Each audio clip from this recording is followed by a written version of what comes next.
Cheers, everyone. I'm doing a second sleepy vlog in my vlog countdown. I guess this is number 27, second one in the same day, just to try and catch up a little bit, since I have some free time now. I was talking in my previous vlog about Collider, which I enjoyed. It's probably not the greatest comic book in the world, but I enjoyed it and I got into it. It's a well-done, decent comic book. It's from Vertigo. But one thing I noticed while reading it was there's no real female characters in here. The lead character is part of a group of a team from the FBP, Federal Bureau of Physics. There's no women on his team. The story starts with a flashback to Adam's father, who was a scientist, a physicist, who he never met. So in a way, one of the themes of the story is that the reason why he's on the FPB, I'm assuming, is kind of searching for that missing father. But in fact, the mother is missing from here. The mother who raised him, there's not an image of her in here. There's some passing mention of your mother, and that's about it. And the females we do encounter are women he's picking up for very, very brief encounters. And that's a little character beat about him, that he's kind of burning the wick at both ends with work and the shallow encounters with women and stuff. But why no women characters? Why, when you're constructing a brand new comic book that's not a superhero comic book, so you don't have the excuse of that, if that's an excuse at all, why is there no woman on stage here at all, really, who has a personality, a character?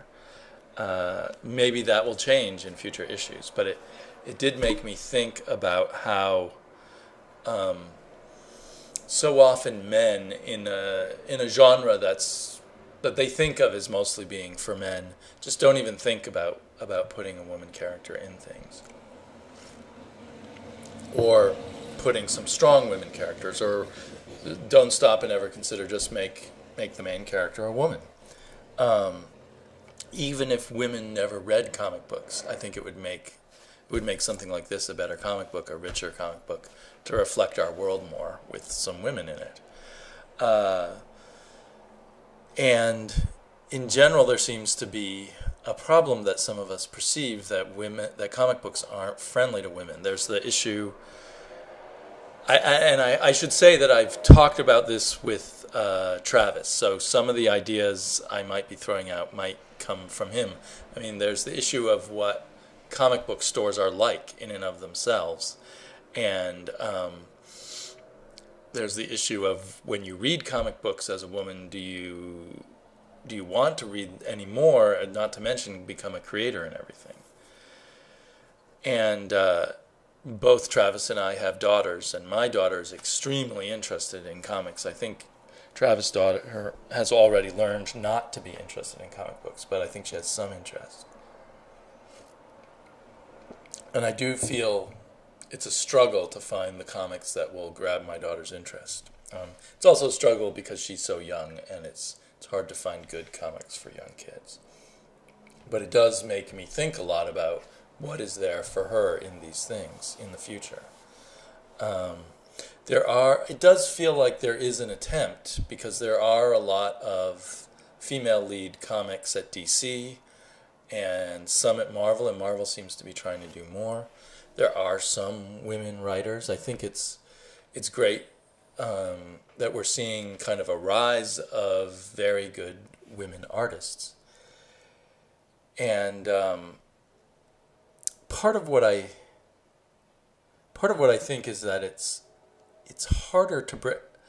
I mean, it's very hard to break in as an artist, but I think it's harder to break in as a writer. There's less jobs for writers, and the writing is much more likely to be broken into through a combination of talent and networking skills. And it's hard to network with a group of people who are very different from yourself. And I've noticed in the work life, in my work life, people tend to hire someone that reminds them of themselves in some way or another.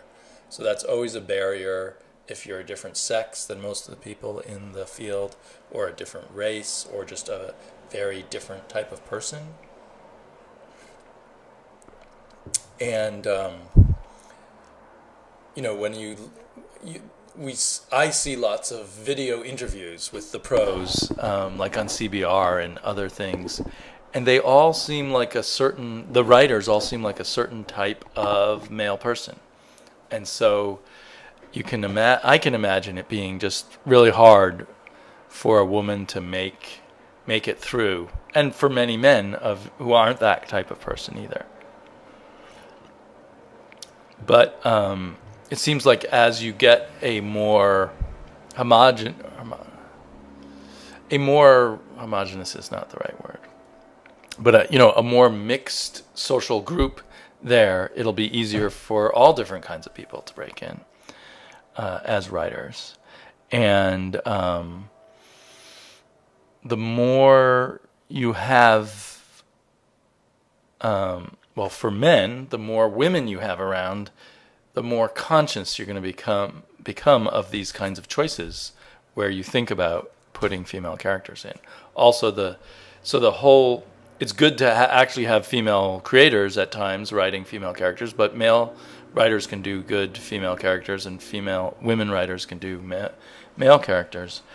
But if you have a greater sort of group awareness of what to put into things to make both sexes like them, I think you get an improvement there.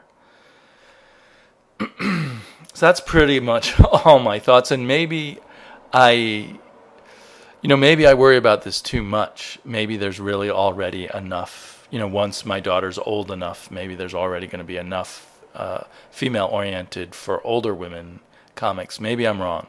My sense is, though, that it's not there yet. And it's probably a lot better than it once was. So yeah, because a long, long time ago, I think the only woman in comics was Marie Severin, who did some penciling and a lot of coloring. And she was on the staff of Marvel. And then you got some women writers who came along, like Louise Simonson, who kind of, I think, got their start in the editorial staff. I think that's even true for Ann Nocenti right now. And they have brought in a few writers like, I don't remember her first name, but Lou, who does one of the X-Men books, is basically a fantasy romance writer who somehow got brought into comic books. But I have a feeling it's hard for most women to thrive in the comic book world still, because in the writer side of things, it's very male-oriented. And maybe what will happen is, as more women artists rise to the top, some of them will start writing too and produce comic books that can be more inclusive and draw more people in. I think I've run out of stuff to say on this subject. One thing that worries me is something I talked about. I've now pulled my science fiction experience into these vlogs several times, so I'm just going to keep doing it. One of the things that was a weird thing in science fiction in the 2000s was the rise of paranormal romance, which is great, actually. At first, when it came along, I thought, wow, this is really great. A whole different approach to fantasy and science fiction done through the romance writers, through their kind of take on things. And I'm sure there's lots of good stuff there, but it's not stuff I want to read. And that's fine. But what happened is more and more of the paranormal romance got put in the science fiction section rather than in the romance section, and they sold better than the science fiction novels ever did. So they started taking up more and more of the shelf space and pushing out what you might call the more traditionally male-oriented science fiction. And I don't like throwing out the baby with the bathwater. And I don't think that all women readers were the type who want to read those kind of women-authored books, the romantic, the stuff that comes out of the romance genre. So I'm trying to tread carefully here. I don't want to put down people who like the romance genre or read it or write it. I just don't like seeing, I didn't enjoy seeing one approach sort of push out other approaches because it had a very vigorous audience.